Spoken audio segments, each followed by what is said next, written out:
Depuis une semaine, ce conducteur de tramway est en arrêt de travail. C'est lui qui était aux commandes du tram attaqué samedi soir au Coteau. Il avait juste eu le temps d'évacuer ses passagers avant de recevoir des jets de pierre sur ses vitres et un cocktail Molotov en plein pare-brise. Il reste très marqué par l'agression.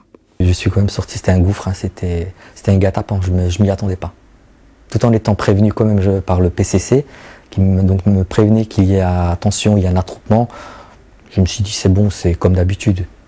Ils vont venir, ils vont embêter, ils vont bloquer les portes, puis ça va passer. Mais vous y attendez pas en tout cas. Des incivilités, pourtant, il en a essuyé en 5 ans de carrière. C'est presque son quotidien, mais il n'avait jamais dû faire face à une telle violence.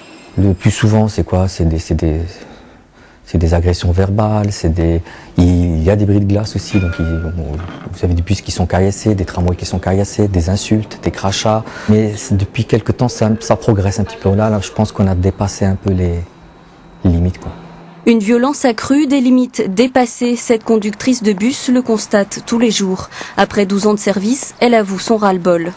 Ça peut venir des clients, ça peut venir des voitures qui se trouvent autour, les piétons. L'insulte peut arriver, quelqu'un passe à côté du bus, l'insulte arrive mais on ne sait pas pourquoi. Voilà. Et c'est devenu insupportable. Est-ce que vous avez déjà été agressé physiquement? Physiquement, non, mais agressé très fortement, oui. Il y a eu des ITT, il y a eu des arrêts, arrêts pour dépression. Malgré l'angoisse qu'ils éprouvent à chaque prise de service, ces conducteurs ne comptent pas pour autant arrêter leur travail. Ils s'en remettent plutôt à la responsabilité familiale et citoyenne en espérant que la situation s'apaise bientôt.